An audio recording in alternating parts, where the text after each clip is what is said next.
Les pido que me acompañen al capítulo 6 de la primera parte de la primera carta del apóstol Pablo a los Corintios. Este estudio lo dividí en dos secciones. Es un estudio muy importante. Por supuesto todos, pero también este estudio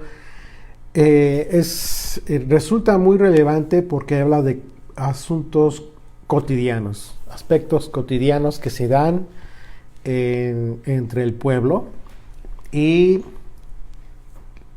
Pablo nos enseña la forma en cómo debemos atenderlos, cómo debería atender el pueblo las diferencias, las controversias entre los del pueblo. Y aquí vamos a entender algo bien importante, porque en este capítulo el apóstol Pablo nos va a ilustrar acerca de esta forma en que nosotros deberíamos enfrentar los conflictos que surgen entre los propios creyentes, ¿sí? Y lo que deberíamos evitar hacer cuando surgen problemas de tipo legal, sobre todo. Hay ocasiones en que algunas diferencias, algunos problemas trascienden en gravedad y de repente tienen que atenderse. Y en ocasiones ya son aspectos legales los que se tienen que atender. Este tema en ocasiones se ha malentendido y se ha enseñado que un creyente jamás debería acudir ante una autoridad para hacer valer sus derechos o defender sus derechos ante las autoridades sin importar que los pierda. Y esto es un error. Esto tiene una correlación que deriva de una falsa enseñanza, una enseñanza equivocada, una falsa perspectiva de que todos somos hijos, en el sentido de que todos somos hijos de Dios y que no existe diferencia entre unos y otros. Ese es un aspecto. En ocasiones se enseña de forma equivocada de que no hay diferencia, de que Dios no hace diferencia, pero la Biblia no dice eso. Dios quiere que todos vengan a Él, que todos sean salvos. Dios quiere que todos tengan, a todos nos vaya bien. Pero la decisión la toma la gente. Hay quienes dicen, sí, yo quiero ser parte. Y hay quienes dicen, no, a mí no me interesa ser parte. Y hay que respetar, Dios respeta esa decisión. Entonces, tenemos que, para entender las palabras del apóstol Pablo, debemos ser muy cuidadosos en este aspecto, acerca de la diferencia que hace primeramente el Señor. Él es el que hace esta diferencia importante, en el sentido de que, y hay que entender que si alguna vez te dijeron que no existe diferencia entre unos y otros, entre unas personas y otras, porque según para Dios todos somos iguales, eso es falso, eso es un error. Desde Génesis hasta el Apocalipsis, tu Biblia vas a encontrar una gran diferencia que hace Dios entre su pueblo y los del mundo. No solamente en el Antiguo Testamento, sino en el Nuevo Testamento también. Aquí Pablo va a hacer esta diferencia también. No puede él salirse de la perspectiva divina que dejó plasmada Yeshua a través de su enseñanza. Todo aquel que venga al Mesías será salvo. Pero todo aquel que venga al Mesías. Así es de que sí hay diferencia. Así es de que por principio de cuentas debemos comenzar por entender que quien hace esta diferencia es Dios. No somos tú y yo, no es Pablo, es el Señor, es el Eterno, el Creador de todas las cosas. Es Él el que hace esta diferencia, ¿sí? No somos nosotros. Y por esa razón debemos tener mucho cuidado también cuando hablamos de este tema, para no ofender, no agraviar a quienes aún quizás no se sientan parte, ¿sí? Y están en el proceso de aceptar, de querer formar parte del pueblo de Dios. De manera que en esta ocasión Pablo nos habla de los conflictos entre un creyente y otro creyente. ¿Sí? No, Pablo no va a hablar, y eso que quede muy claro, subráyalo. Pablo no va a hablar en esta ocasión entre los conflictos entre un creyente y un gentil o un no creyente. No, esta no va a ser la hipótesis. Por eso hay que tener muy en claro este tema, porque mucha gente se puede confundir y de repente generaliza. Tú puedes tener problemas con tu vecino, que es un incrédulo, y piensas que va a aplicar esta enseñanza para ese caso. No, en ese caso no. ¿Por qué? Porque para ese caso aplica la enseñanza de Pablo del capítulo 13 de la carta a los Romanos, en el sentido de que es muy claro respecto a la posibilidad de acudir a juicio cuando tengamos que defender algún derecho frente a un incrédulo. Así es que no hay contradicción en la disertación del apóstol Pablo. Hay que tener esta diferencia. Una vez que entendemos entonces la diferencia que hace el Señor en este tema, podremos entender mejor las palabras del apóstol Pablo. Así es de que vamos a leer desde el versículo 1, de ahí del capítulo 6 de la primera carta del apóstol Pablo a los Corintios. Dice, y está preguntando, recordemos que el capítulo anterior habló de aquel tema, de aquel caso que se juzgó de un pecador, de un hipócrita que se decía hermano, pero que andaba en pecado de fornicación, y terrible. Dice, ¿osa alguno de vosotros, cuando tiene algo contra otro, ir a juicio delante de los injustos y no delante de los santos? Fíjate qué interesante cómo lo expone Pablo. Recordemos que esta no es una carta abierta al público en general. Es una carta dirigida a la comunidad de los creyentes en Corinto. Y por lo tanto debemos enfocar nuestra atención, ¿sí? Que Pablo habla de creyentes que pueden llegar a tener conflictos entre sí, y eso es común. Y por otro lado, habla de ir a juicio delante de los injustos y no delante de los santos. ¿Ok? Habla de juicios, pero habla de injustos. Así es que lo siguiente que debemos hacer es determinar quiénes son estos injustos de los que habla Pablo.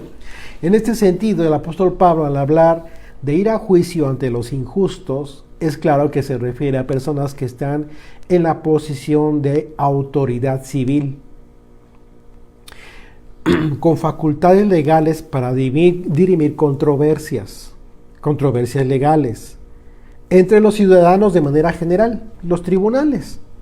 Sin embargo, ¿por qué Pablo les llama injustos? Si son jueces, ¿por qué Pablo les llama injustos? Bueno, si ya establecimos la diferencia, esta gran diferencia que hay entre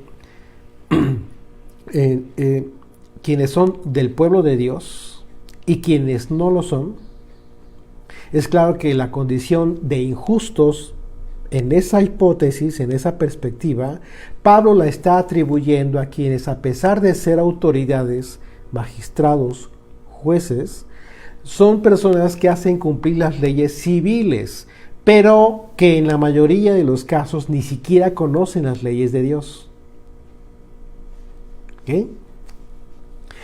Bíblicamente, recordemos que los justos y los santos, bíblicamente hablando, es una referencia a personas que obedecen los mandamientos de Dios. ¿Ok? Los temerosos de Dios, los justos. Bíblicamente hablando, el concepto te enfoca a quienes son observantes de la ley de Dios. Por lo que, por deducción bíblica, entonces, quienes no viven gobernados por los mandamientos de Dios son los injustos, a los que se está refiriendo Pablo. Por eso pudieras no entender de repente por qué Pablo les dice injustos si son autoridades, dirimen juicios. Bueno, en ese sentido. Así es de que, como vemos, este concepto de injustos no necesariamente tiene que ver con personas que son malas o perversas, ni nada de eso. Esto es fundamental que lo entendamos, por otro lado, porque, como sabemos, Pablo mismo fue testigo de muchos gentiles que en realidad dieron mucho mejor testimonio de ser mejores personas que muchos que se decían temerosos de Dios, ¿sí? Algo que hoy, por supuesto, sigue sucediendo, ¿sí? De hecho, el capítulo anterior es un ejemplo clarísimo de este tema. Así es de que el contexto en que se describe a los injustos en este primer versículo es una referencia a las autoridades encargadas de ventilar los juicios entre particulares y no a cualquier persona. Por eso la hipótesis se refiere a creyentes que van a juicio ante los injustos y no ante los santos. Y por eso esa interrogante. Ahora bien, la hipótesis que está planteando Pablo claramente refiere dos posibilidades que tiene todo creyente. Resolver un problema que tiene con otro creyente ante los mismos de su fe, o ir ante los gentiles y demandar a su hermano en la fe para resolver ante los gentiles lo que debería resolverse entre los creyentes. Como dice el dicho. ¿Cómo dice el dicho? Seguramente, bueno, en México es muy famoso este dicho, no sé si en sus países lo hayan escuchado. Dice, los trapos sucios se lavan en casa. ¿Has escuchado eso? Algo así. La ropa sucia. La ropa sucia se lava en casa. Bueno, entonces es algo de esta manera, en ese sentido. Sin embargo, la posibilidad de que los creyentes acudan ante los propios hermanos en la fe para resolver controversias, pues implica, ¿qué es lo que implica esto? La posibilidad de que existan, por supuesto, hermanos con autoridad moral y espiritual y con sabiduría en el conocimiento de Dios, de la palabra de Dios, para poder resolver conflictos entre los creyentes. Pues eso es lógico.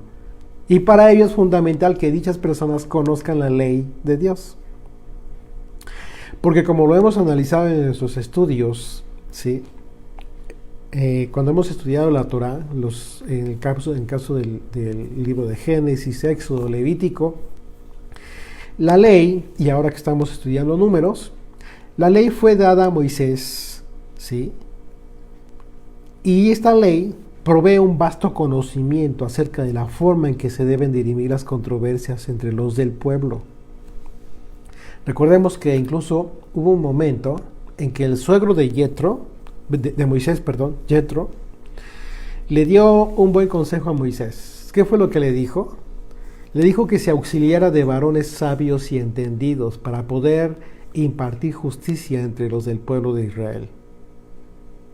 Aquí vemos claramente de qué está hablando Pablo. Pablo no está hablando de algo nuevo.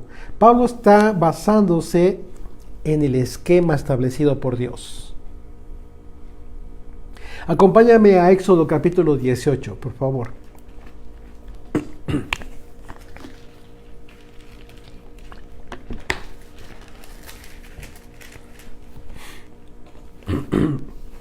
Éxodo capítulo 18 a partir del versículo 13. Vamos a leer. Dice, aconteció que al día siguiente se sentó Moisés a juzgar al pueblo, y el pueblo estuvo delante de Moisés desde la mañana hasta la tarde.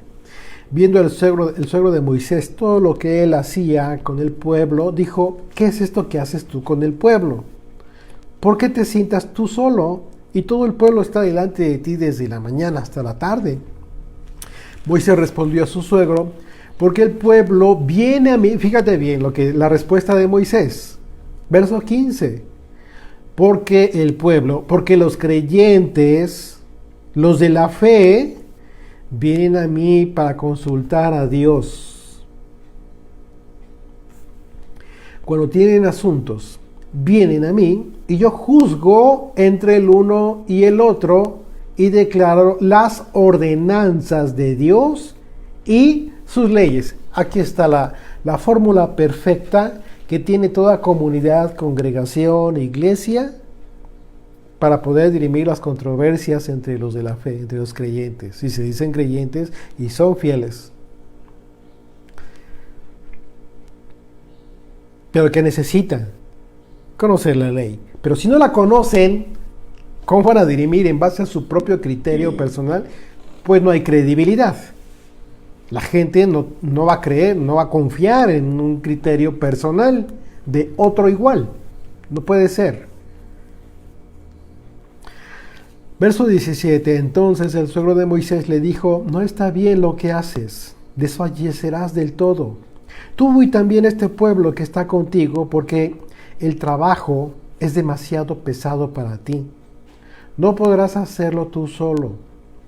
Oye ahora mi voz, que te aconsejaré, y Dios estará contigo.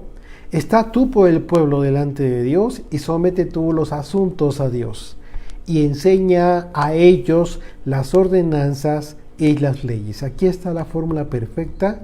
Si es que en tu congregación, en tu iglesia, en tu grupo, aún no existe esta autoridad legal.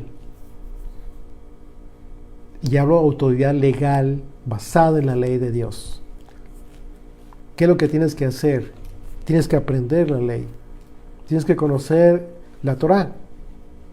Y a ustedes les consta, quienes nos han acompañado en los estudios de la Torá, cómo es que un servidor les ha expuesto cómo es que muchas leyes que hoy están vigentes en todo el mundo, en las leyes seculares, tienen su fundamento justo en la ley de Moisés, en la ley que fue dada a Moisés. ¿Cuál es la diferencia? La diferencia es de que la ley de Moisés es pura, ya no tiene agregados del hombre. Esta es la gran diferencia. Y luego dice verso 21, además, escoge tú de entre todo el pueblo varones de virtud. Aquí está una de las características que debe tener aquella persona o aquellas personas encargadas de esta gran, importantísima labor. No es algo que hay que desmerecer.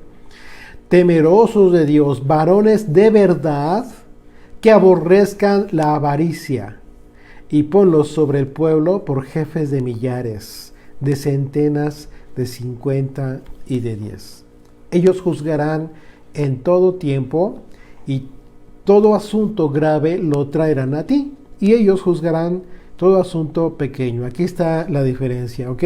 ¿Por qué? Porque Moisés era el que conocía toda la ley primordialmente y tenía esta gran responsabilidad.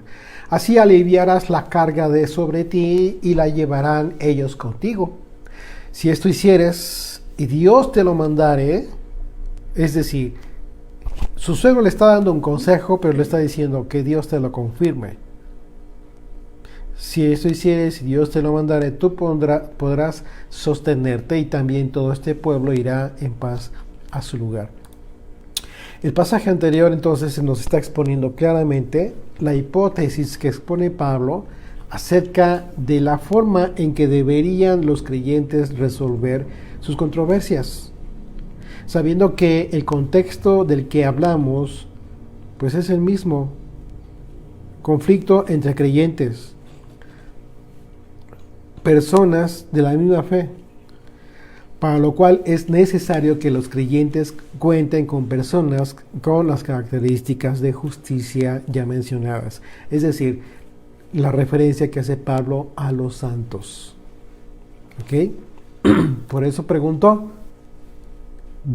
¿andan yendo a los tribunales en lugar de ir a los santos, a los que deberían de juzgar estas cosas en la comunidad? Y dice el verso 2 de 1 Corintios 6, verso 2 dice: ¿o no sabéis que los santos han de juzgar al mundo? Fíjate a qué nivel está colocando esta gran responsabilidad. Y cómo es que deberíamos de estarnos seleccionando, ¿sí?, preparando para esto. Y si el mundo ha de ser juzgado por vosotros, ¿sois indignos de juzgar cosas muy pequeñas? ¿O no sabéis que hemos de juzgar a los ángeles? cuanto más las cosas de esta vida. ¡Wow! Impresionante, impresionante. En el libro de la revelación de Jesucristo, conocido como Apocalipsis, se refiere el juicio del que está hablando el apóstol Pablo. Vamos a ver una referencia por qué está hablando Pablo en este sentido, acerca de que vamos a juzgar al mundo, vamos a juzgar a los ángeles, etcétera. ¿Cómo es posible que yo pueda llegar a hacer algo así? ¿De qué está hablando Pablo? Apocalipsis capítulo 20, por favor.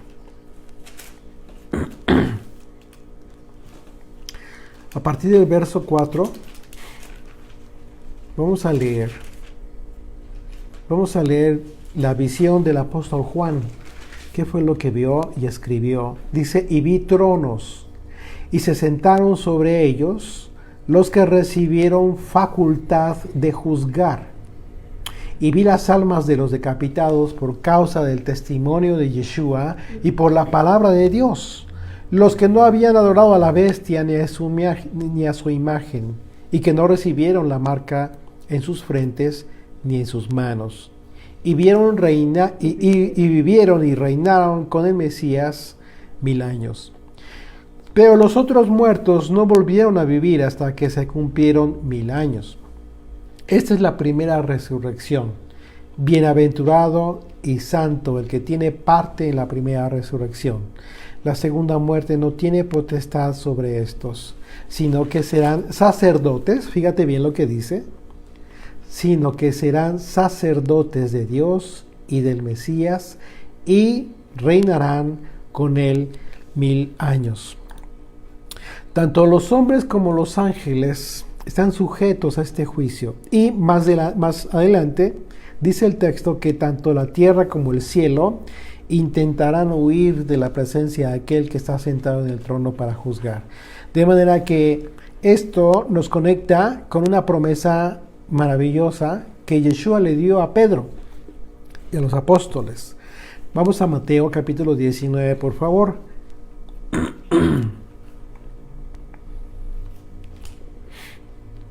Capítulo 19, de los versículos 27 al 30. Vamos a leer, por favor.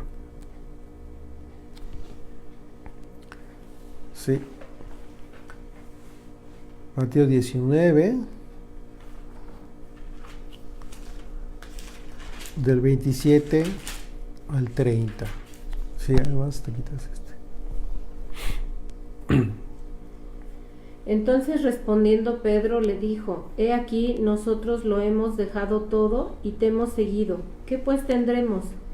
Y Yeshua les dijo, de cierto os digo que en la regeneración, cuando el Hijo del Hombre se siente en el trono de su gloria, vosotros que me habéis seguido también os sentaréis sobre 12 tronos para juzgar a las 12 tribus de Israel. Y cualquiera que haya dejado casas, o hermanos, o hermanas, o padre, o madre, o mujer, o hijos, o tierras, por mi nombre, recibirá 100 veces más y heredará la vida eterna. Pero muchos primeros serán postreros, y postreros primeros. Así es, amén. Así es. Esta es la gran promesa que Yeshua le da a Pedro, y le está diciendo claramente esto, le está diciendo, hemos dejado todo por seguirte a ti. Entonces, la respuesta de Yeshua, fíjate lo que dice, de cierto os digo que en la regeneración, cuando el Hijo del Hombre se siente en el trono de su gloria, vosotros que me habéis seguido, también se sentarán sobre 12 tronos para juzgar a las 12 tribus de Israel. Aquí es una promesa para los 12 apóstoles. Y dice el verso 29, y cualquiera que haya dejado todo esto, casas, hermanos, padre, mujer, hijos, tierras, por mi nombre, por seguirme, recibirá 100 veces más. Y entonces recibirá la vida eterna. Y en Apocalipsis, ¿qué leímos acerca de los que no padecerán la muerte segunda, sino que reinarán sino que tendrán vida eterna. ¿Qué van a hacer estos? Sacerdotes del Dios y del Mesías, y reinarán con él. Dice Apocalipsis. Ahora regresamos a Apocalipsis capítulo 5. Vamos a confirmar esto. Y vamos a leer del versículo 6 al 10. Apocalipsis 5, del versículo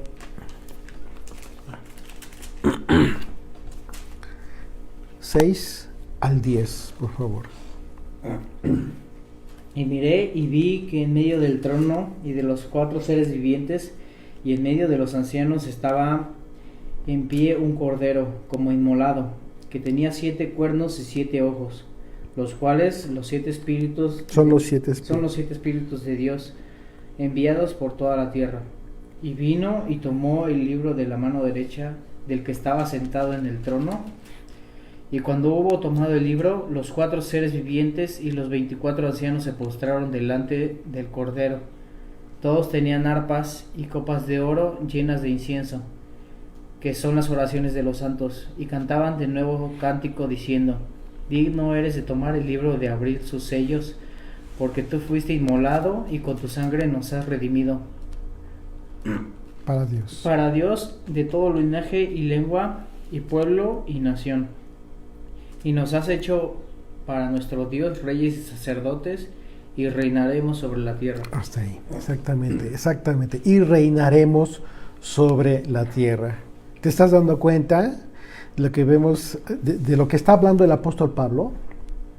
Pablo está hablando, y conste que en este tiempo aún ellos no tenían, ahora sí que como nosotros tenemos editado el libro de Apocalipsis, la visión del apóstol Juan. De hecho, la visión del apóstol Juan del Apocalipsis al parecer fue a finales del siglo, del primer siglo, muchos años después de lo que estaba escribiendo Pablo a los Corintios. Así es de que es impresionante la visión divina que Pablo está teniendo acerca de esta gran promesa que está haciendo el Señor a través de la visión del apóstol Juan, y confirmándola en este caso, muchos años atrás, con Pablo, acerca de esta gran promesa de reinar sobre la tierra. ¿Y por qué lo dijo también? Bueno, porque Yeshua lo había confirmado. Y él fue el que le dijo a Pedro esto, y dijo: y a cualquiera también que me siga. Así es de que, por otro lado, en cuanto a por qué los ángeles serían juzgados, bueno, aquí nos preguntaríamos: ¿cómo es que van a ser juzgados? ¿O juzgaremos a los ángeles? Recordemos que existen ángeles que cayeron de desobediencia, que fueron infieles y que sirvieron a Satanás, o sirven a Satanás, de manera que la forma en que vamos a juzgarles, ¿cómo sería? Bueno, a través de nuestro propio testimonio de fidelidad, una fidelidad que ellos no supieron guardar. Es claro que la perspectiva divina que debe tener entonces todo creyente se encuentra vinculada al reino de Dios. Tu perspectiva divina en tu fe se encuentra vinculada de manera directa al reino de Dios, y en consecuencia al reinado del Mesías, con quien reinaremos los hijos de Dios. Por ello Pablo por esa razón minimiza cualquier conflicto que pudiéramos tener entre los creyentes. ¿Por qué?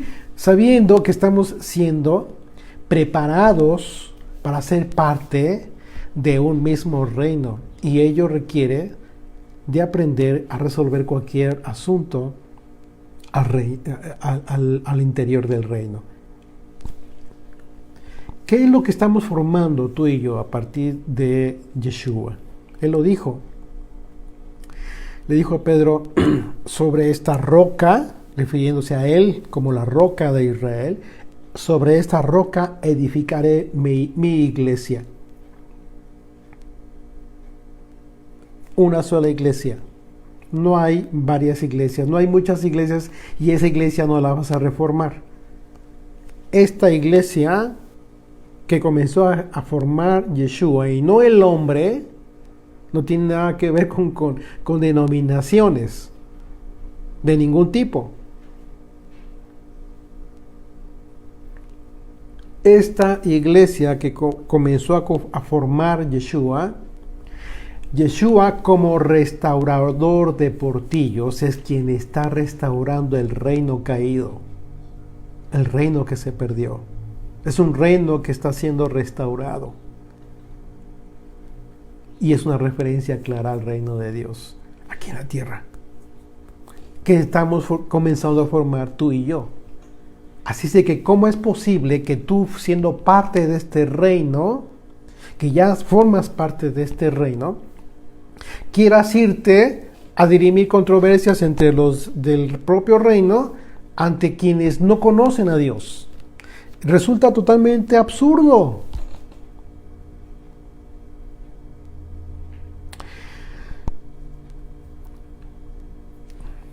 Primera de Pedro capítulo 2, verso 9.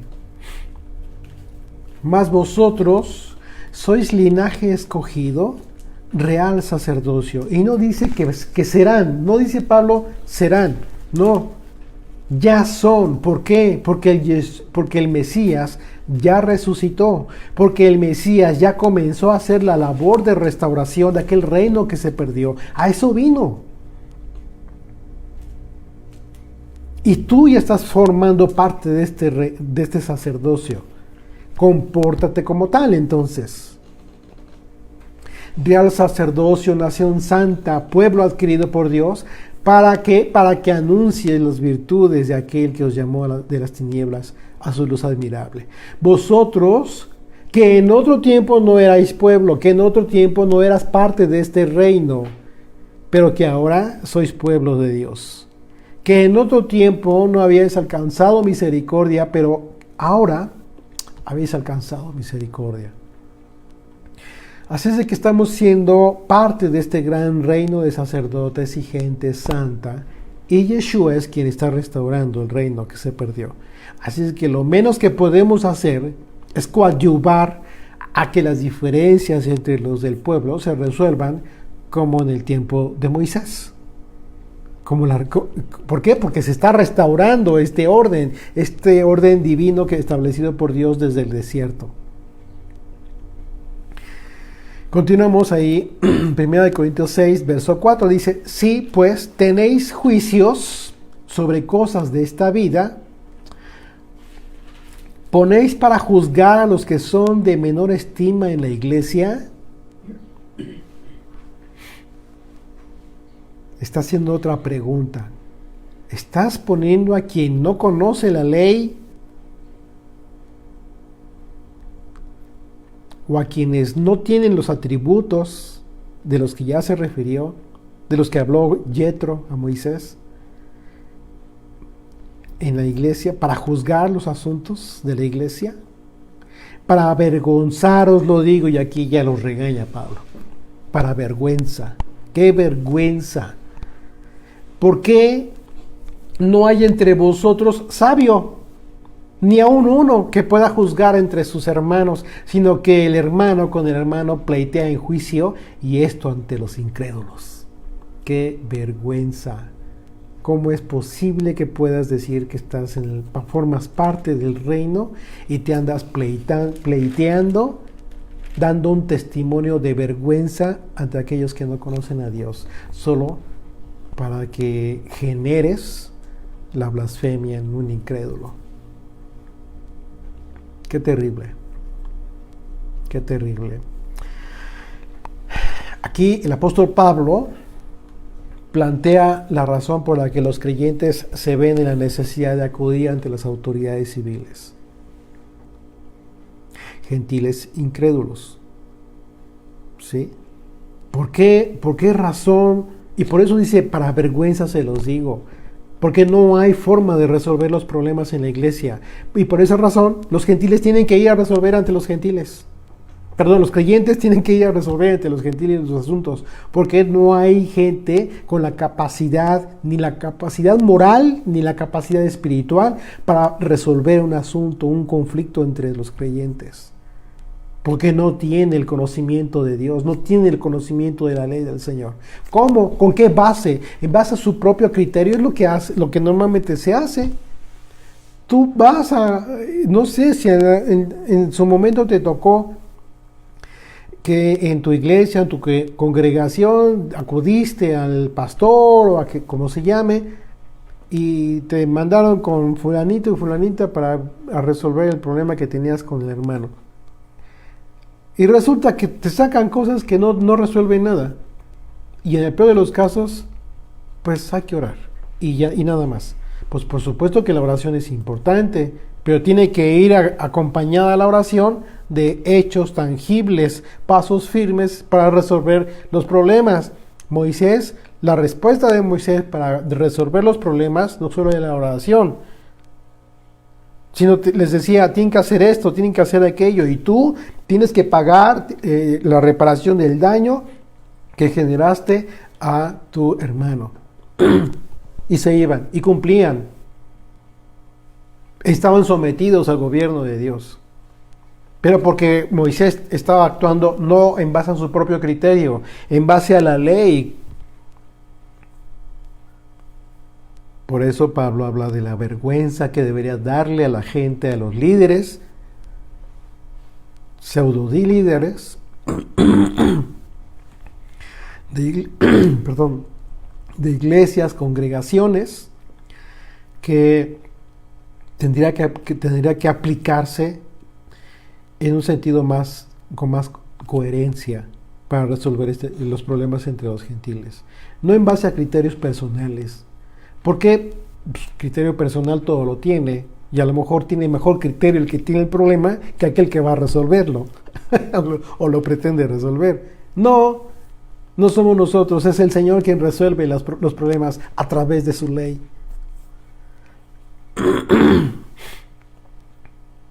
Así es de que, por eso, habla Pablo de esto.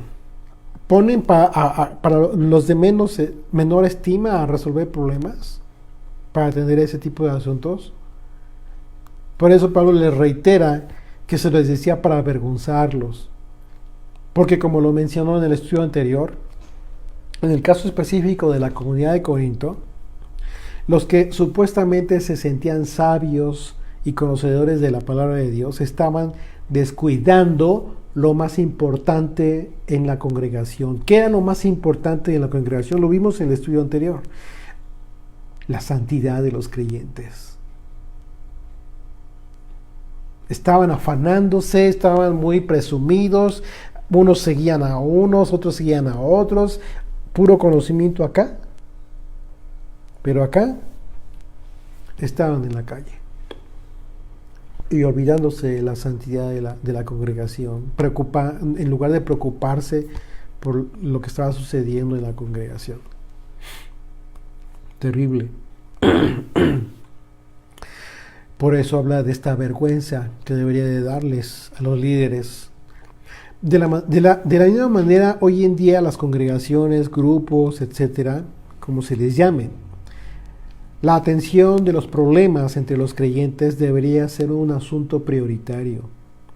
Tal y como lo fue para Moisés, que a pesar de ser una gran carga de trabajo, sí, porque es una gran carga de trabajo lo que esto representa, jamás dejó de atender los conflictos entre las comunidades o personas que no tuvieran los atributos de carácter necesario para dicha labor. Como lo vimos, en el tiempo de Moisés, pues fue un aspecto muy importante. De manera que el hecho de que los creyentes tengan que acudir ante tribunales o autoridades civiles de su localidad para resolver sus conflictos, pues en realidad representa una pena, una lástima, porque eso muestra la falta de madurez espiritual que aún hay entre los creyentes, entre las comunidades. Porque entre los temerosos de Dios, ante la evidencia de la ley de Dios, jamás debe prevalecer la actitud de desobediencia o desacato por parte de los creyentes en conflicto. Eso es otro aspecto, un aspecto distinto. Es decir, supongamos que tú sí tienes la oportunidad de acudir con alguien que conoce la ley y que te aconseja, que te dice qué tienes que hacer. Ya están las partes, acudieron las partes con aquel hermano que consideraron que pudiera ayudarles porque conoce a Dios, conoce la escritura, conoce la ley, y este hermano, lejos de aplicar su criterio personal, les habla de la ley, les abre la Biblia y les dice: la ley del Señor dice esto. Lo que se tiene que, este asunto que ustedes me están presentando, lo van a resolver de esta manera, pero no porque lo digo yo, porque lo dice Dios. Pero ¿qué pasa cuando aún así, fíjate bien lo que te voy a decir, qué pasa cuando aún así una de las partes en conflicto no se somete a este criterio divino, a lo que dice la ley de Moisés? Ahí se hace una gran diferencia. Porque a continuación Pablo se va a dirigir a los creyentes que se encuentran en problemas y que aún no adquieren la madurez espiritual, para menguar, para discernir por sí mismos si serán parte de aquellos que juzgarán al mundo. Fíjate bien lo que te estoy diciendo. O si serán parte de quienes no estarán en el reino de los cielos. Esa es otra hipótesis.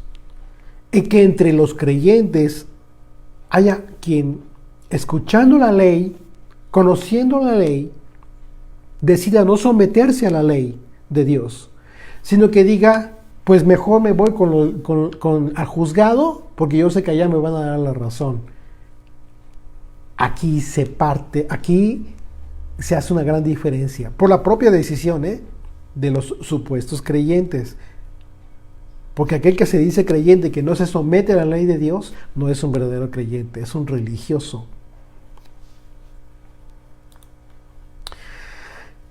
Y aquí lo va a decir Pablo, verso 7: así que, por cierto, es ya una falta en vosotros que tengáis pleitos entre vosotros mismos. Ya de por sí está mal. ¿Por qué no sufrís más bien el agravio? ¿Por qué no sufrís más bien el ser defraudados? Fíjate, Pablo va en ascenso, y en este momento cuestiona acerca de la capacidad de un creyente respecto a sufrir el agravio de parte de otro creyente, de un hermano en la fe, como uno de los atributos, esto que viene a ser un atributo que adquieren quienes, por el uso constante y habitual de la sensibilidad espiritual, madura, y muchas veces puede llegar a tener capacidad de menospreciar las cosas de este mundo, cual persona madura en la fe. Hablando de quienes son incapaces de soportar el agravio y de quienes no pueden aún hacer mermar en sí, a pesar de haber sufrido agravio, el autor de la carta a los Hebreos, haciendo referencia a esta diferencia de personas, ¿sí?, pues en relación a la madurez o a la inmadurez, expresó lo siguiente. Hebreos capítulo 5, verso 13. Y todo aquel que participa de la leche es inexperto en la palabra de justicia, es decir, es inexperto en la ley. Todo aquel que aún está empezando, porque es niño. Cuando alguien está empezando, se entiende que aún todavía no adquiere esta madurez. Pero el alimento sólido es para los que han alcanzado madurez, para los que por el uso tienen los sentidos ejercitados en el discernimiento del bien y del mal. ¿Cómo vas a avanzar en tu madurez espiritual? ¿Cómo vas a llegar a tener este discernimiento, esta sensibilidad espiritual, si todo el tiempo estás en la carne, todo el tiempo peleando por el hueso, como dice, ¿no? No. Sí, tiene que llegar el momento en que cedas. ¿Vas a perder? Sí. A lo mejor no vas a perder mucho. Quizás el Señor te lo va a permitir recuperar después. Pero hay ocasiones en que más vale la pena perder eso que no es tanto, quizás, y tener paz. Tener paz, vivir con paz. Somos testigos de cosas que hemos visto, como el Señor de verdad bendice a quien decide así. Tienes menos, sí, pero tienes una paz que no tiene nadie. Eso es invaluable, es invaluable. Y el Señor te bendice. Ni te lo esperas. No sabes ni... no te deja ver ni por dónde, de qué manera ni por dónde te va a llegar la bendición. Y el Señor te bendice, te da lo que necesitas. Y entonces, en el Espíritu estás discerniendo que a final de cuentas decidiste por lo mejor. Este discernimiento del bien y del mal a ti y a mí nos va a permitir tomar las mejores decisiones y en consecuencia mantenernos alineados a la voluntad del Creador, seguros de que si sufrimos agravio de quien se diga nuestro hermano y éste nos ha defraudado, pon atención aquí, pon atención, te voy a repetir esto. El discernimiento espiritual te va a permitir tomar las mejores decisiones. Y una vez que las has tomado,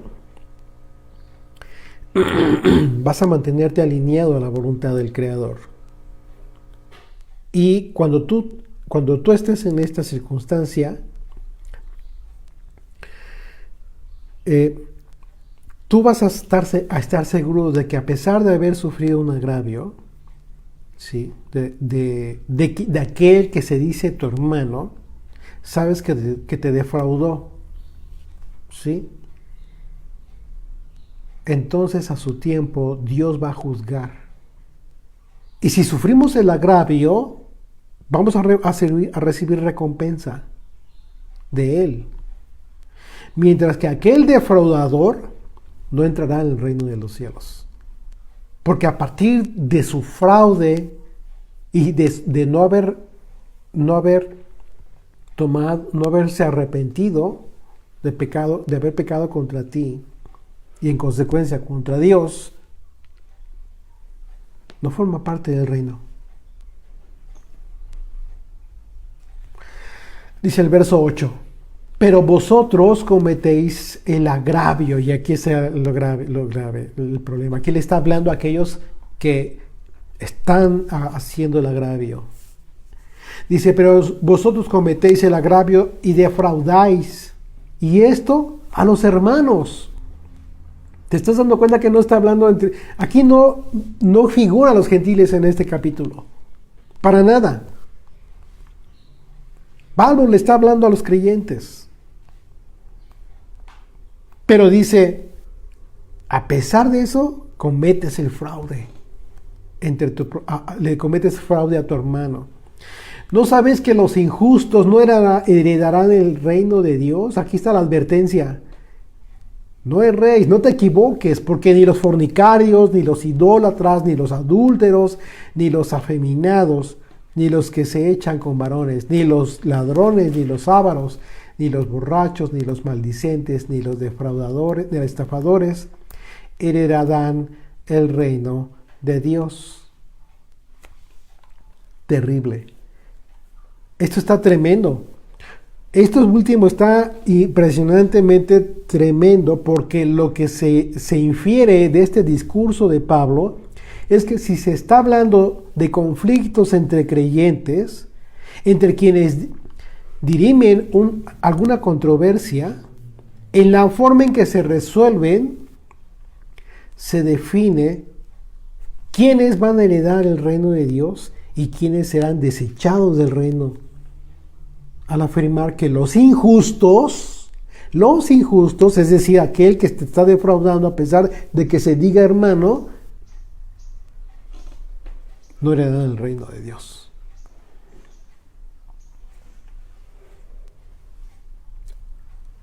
estos que son injustos, como aquellos que se dicen ser hermanos, pero que no se someten a la ley de Dios.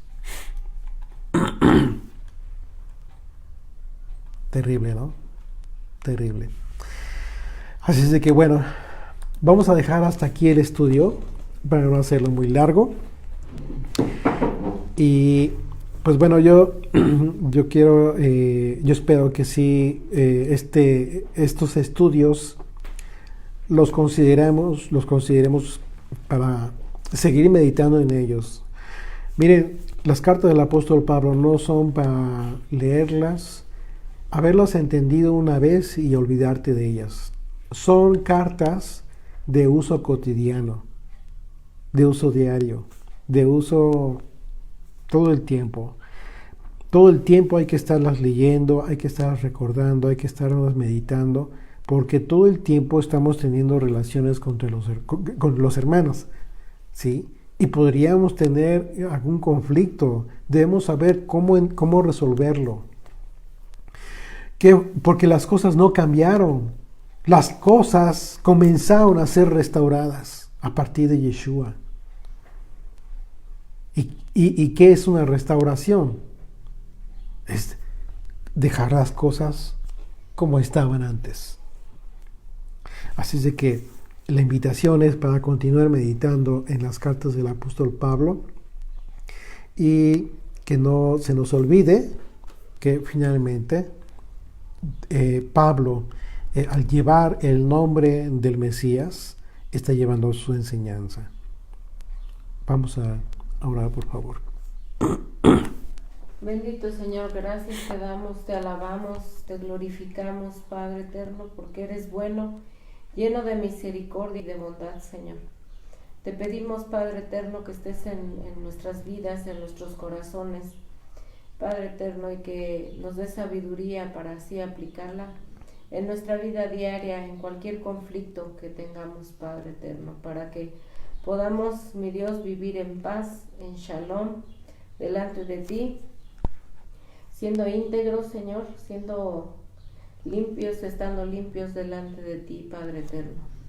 Te bendecimos, mi Dios, por este estudio y te pedimos que nos guardes esta semana, que guardes a todo tu pueblo Israel, Padre eterno, de este virus y que nos permita salir adelante, mi Dios, en fortaleza, sobre todo de fe, Señor, y de organismos, Padre eterno. Te pido todo esto en el nombre y por los méritos de Yeshua. Amén. Amén.